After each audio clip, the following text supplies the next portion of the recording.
Meus irmãos, uma vez mais, saúdo a igreja com a paz do Senhor. Agradecemos a Deus por essa oportunidade de estar aqui, pela vida do nosso pastor presidente, nosso pastor Roberto, sua família. Eu confesso que quando vi a escala no dia domingo passado, deu aquele friozinho na barriga, pois grande é a responsabilidade de estar aqui.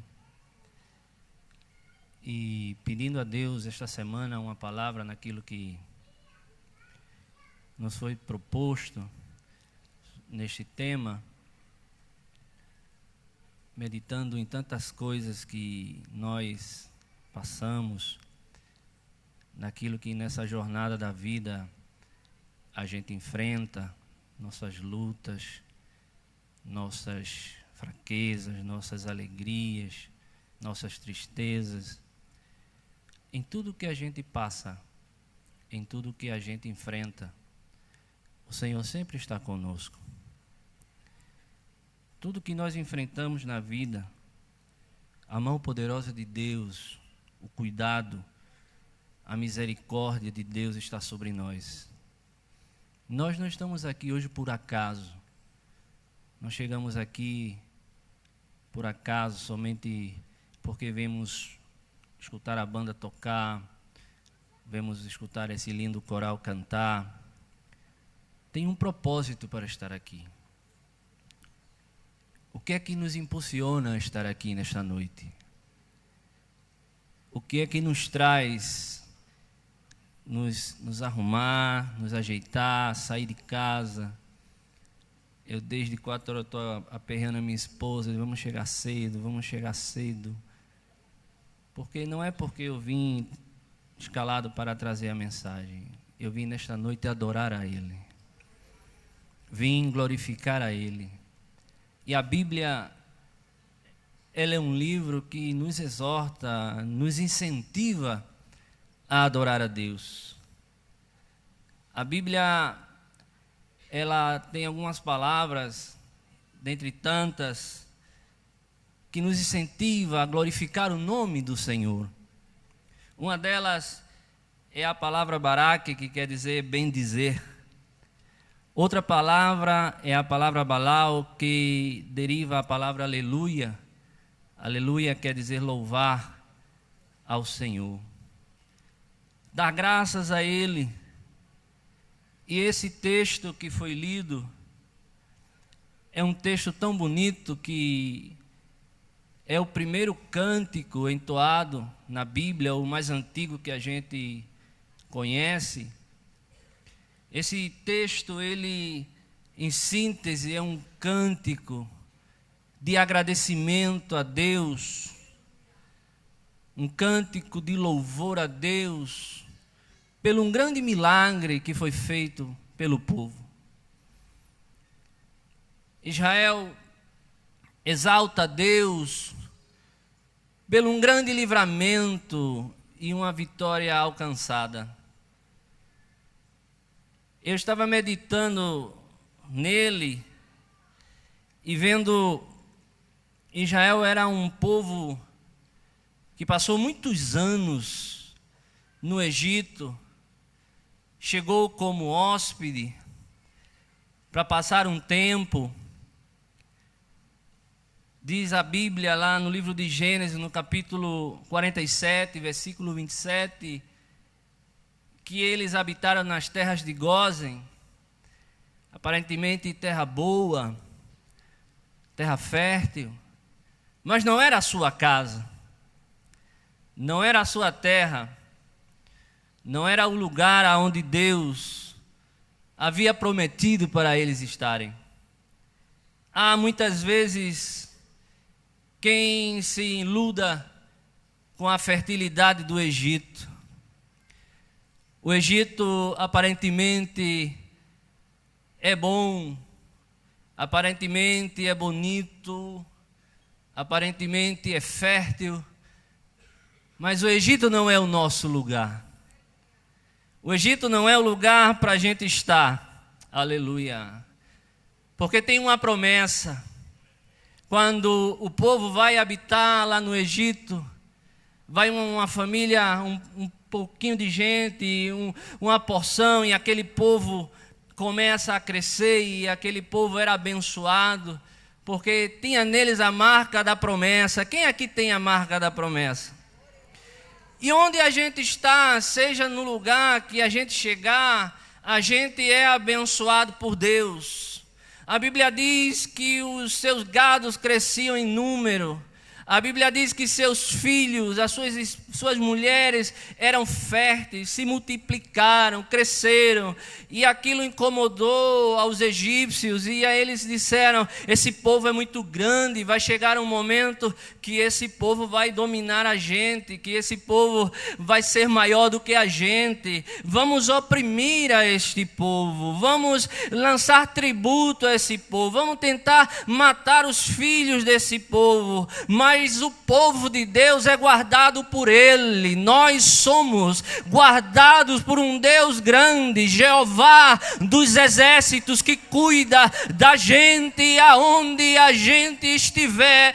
Deus está cuidando de nós. Eu não sei se você chegou aqui triste, chegou aqui dizendo: eu não sinto o cuidado de Deus porque eu tenho enfrentado tantas coisas, não é do meu jeito, a resposta não chega como eu quero, mas aonde Deus colocou você, Deus está cuidando de você nos mínimos detalhes. Aleluia. Um povo que passa da liberdade de ser hóspede a ser escravo. Não se iluda com o Egito. Escravo não tem direito. O Egito só quer sugar da gente o que é nossas forças. O Egito não é que a gente está no Egito, mas o Egito não é que gosta da gente. Ele só quer tirar da pessoa aquilo que ele tem, as suas forças, as suas energias. Escravo não come o que quer. Escravo não tem direito a andar por onde quer.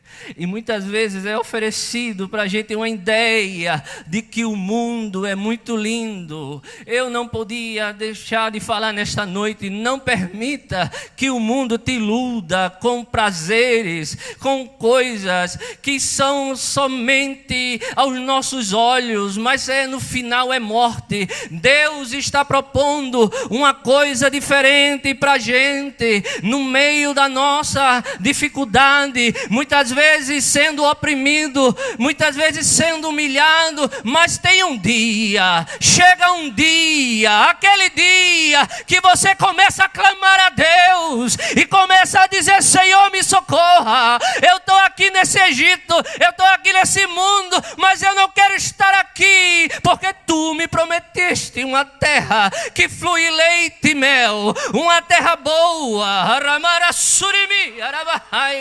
Deus só promete o melhor para você. O que Deus prometeu para você vai chegar no dia certo, na hora certa, no momento certo, que Deus se levanta do seu trono, como diz no Salmo 40, pacientemente eu clamei ao Senhor, Ele se levantou, se inclinou a mim e ouviu o meu clamor.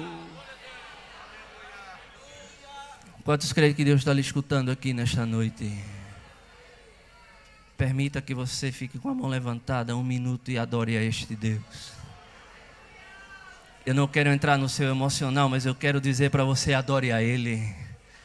É quem tem resposta para você. Talvez você busca por um lado, é opressão. Talvez estão tirando de você alguma coisa e você perguntando a Deus: por quê? Oh Deus, por que eu tenho que passar por isso? Oh Deus, meu Deus, por que tanta coisa acontece? Porque Deus, as coisas não acontecem como a maneira que eu quero. Mas quando você clama, lá no livro de Êxodo, no capítulo 2, o versículo 23 e o versículo 24 diz que Deus ouviu o clamor do seu povo. A promessa ainda está de pé. Você pode dizer para a pessoa que está do seu lado: perdoe se você não gosta, mas quem gosta, diga: a promessa ainda está de pé. A promessa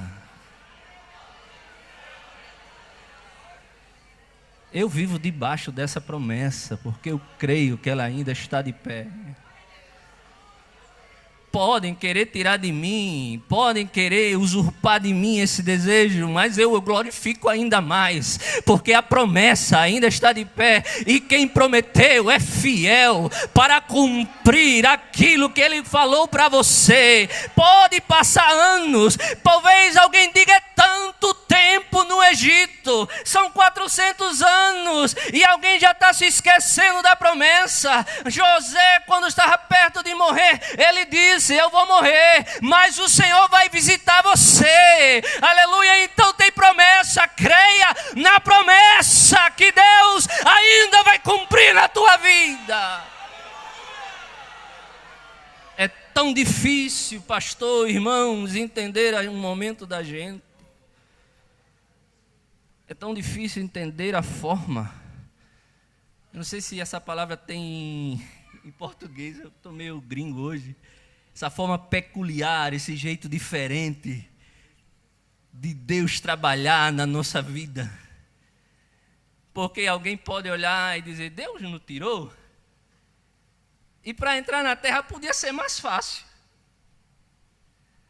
Não foi Deus que chamou? Não foi Deus que prometeu? Praga no Egito e tanta coisa, Deus tira de uma maneira sobrenatural, mas parece que tem um momento que alguém duvida que a bússola de Deus ela tá quebrada, porque Deus vai guiando o povo de um jeito diferente. Podia ser de outra forma, tem que ir para o meio, na frente do mar, Faraó tem que estar atrás, tem que andar para o deserto.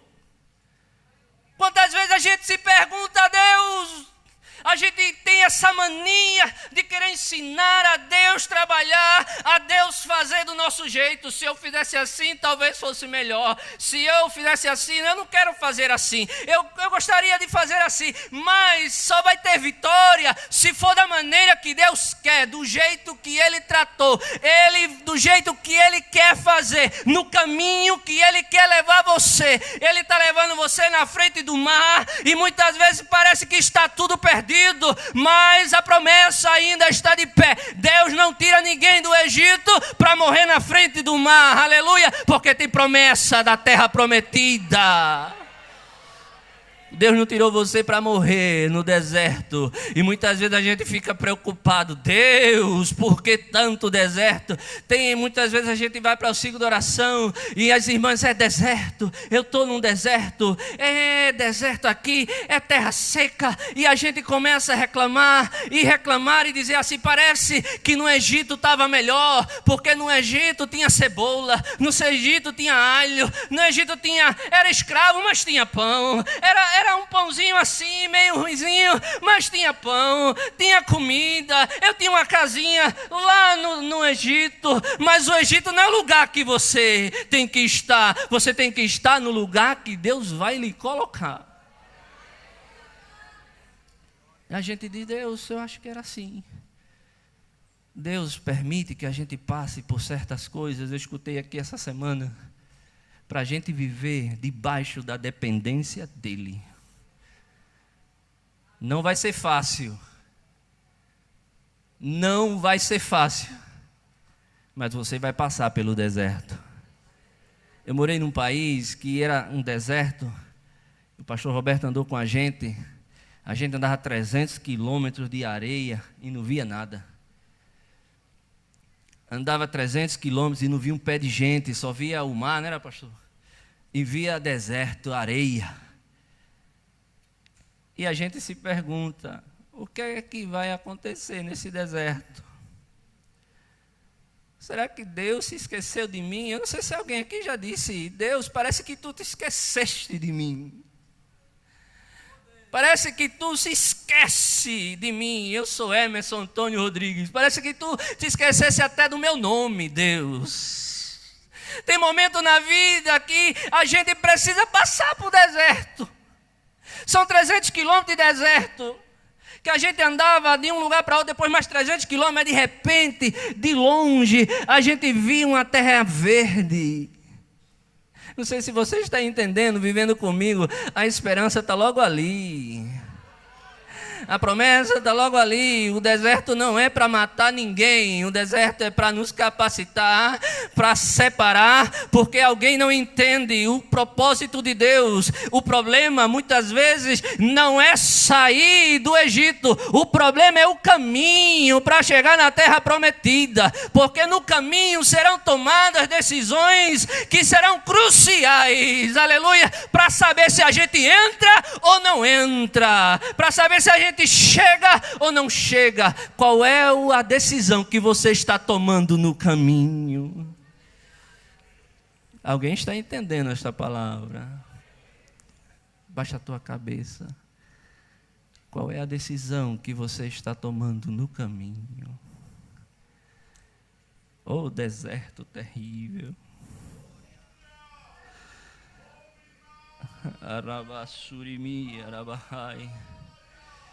Alguém vai ficar no caminho, mas você vai prosseguir adiante. Levanta a tua mão e adora a Deus, porque você está caminhando para chegar na terra prometida.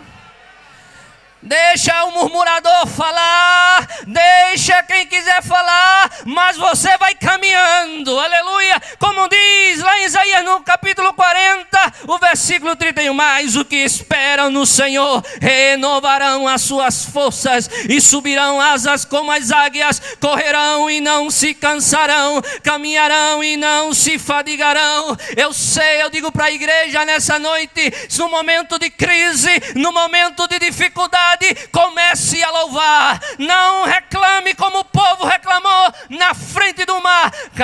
O Senhor diz para Moisés: por que clamas a mim? Diz a esse povo que marche. Eu estou dizendo para você, como ministro do Evangelho nesta noite, caminha, vai caminhando. Canaã é logo ali, aleluia. Canaã é logo ali, aleluia. Canaã é logo ali.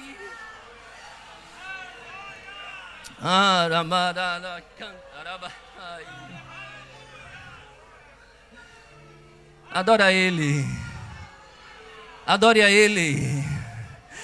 Diz ao teu irmão: adora Ele. Canaã é logo ali. Canaã é logo ali. Faraó vai ficar para trás. As dificuldades vão ficar para trás. Porque mesmo em deserto, o meu Deus provia nuvem para ninguém se queimar no sol. Aleluia. Era coluna de fogo para ninguém passar frio de noite. Tinha água amarga, ela se tornava doce.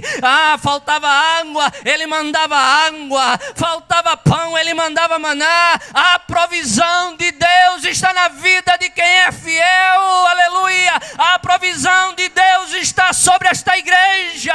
A provisão de Deus está sobre a tua casa. Então adora Ele. Aleluia. Para mim, um grande exemplo de adorador foi Davi. A gente tem estudado um pouco sobre Davi, e com isso eu quero terminar. A gente tem estudado um pouco e visto Davi um grande homem. Davi é um dos personagens que a gente mais pesquisa. Desde pequeno eu já sabia quem era Davi. A Bíblia, ela é imparcial. A gente é um pouco parcial, a gente só se lembra de algumas coisas boas ou algumas coisas ruins de alguém. A Bíblia mostra Davi como um grande homem e também como um pecador. E Davi escrevia alguns salmos, na qual ele falava do seu estado de ânimo, quando ele estava triste, quando ele pecou. Aleluia. Escreveu um salmo interessante, o Salmo 51. Quando ele está orando, pedindo um livramento, ele escreve o Salmo 40, exaltando a Deus por ser o seu pastor, o Salmo 23. Mas tem um salmo que eu acho ele lindo, e eu escutei ele essa semana, e ele marca a nossa vida. É o Salmo 103, eu queria só ler alguns versículos. Eu sei que o pastor me deu um tempo, mas eu sinto uma vontade terrível de pregar, meu Deus. Meu pastor é meu amigo, me compreende. Bendize alma minha ao Senhor. Viva comigo este salmo. Bendize, alma minha, ao Senhor. E tudo que há em mim, bendiga o seu santo nome. Bendize, alma minha, ao Senhor. E não te esqueça de nenhum dos seus benefícios. A gente só está aqui nessa noite, se alegrando. Quem veio aqui bendizer a Ele, quem veio aqui louvar a Ele, é porque a gente tem uma história de um Deus que conhece a nossa história, sabe que a gente é pó, mas a sua misericórdia é incomparável. A Bíblia diz em Romanos: justificados pela fé, eu tenho paz para com Deus por meio do nosso Senhor Jesus Cristo. Ah, irmãos, bendize alma minha ao Senhor. Sabe por quê? Porque Ele é quem perdoa. Ah, se não fosse o Senhor na nossa vida. Por isso eu adoro, eu exalto, eu glorifico esse Deus lindo, maravilhoso, porque se não fosse Ele. Talvez tem caminhos, pastor, que a gente vai passar nessa jornada que a gente não vai entender. Paulo e Silas foram impedidos lá de entrar na Ásia, vão lá na Europa, e o resultado de uma viagem parece que vai ser catastrófica, porque Deus obra um milagre e eles vão parar na prisão.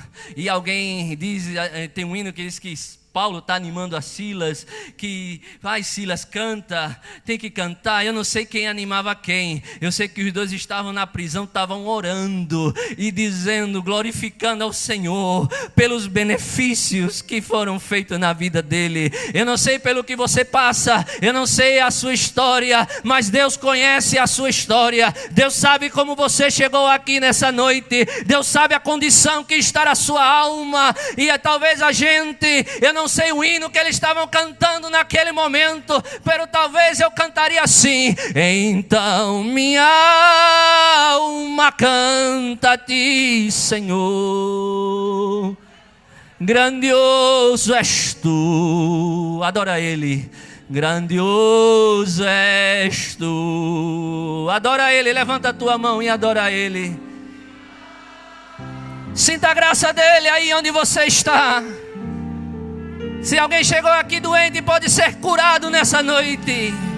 Se portas estão fechadas, Ele rompe cadeados, ferrolhos de ferro, para abençoar a vida de aquele que Ele ama. Adora Ele. Diz então: minha alma canta a ti, Senhor, grandioso és tu, grandioso és tu. Então minha alma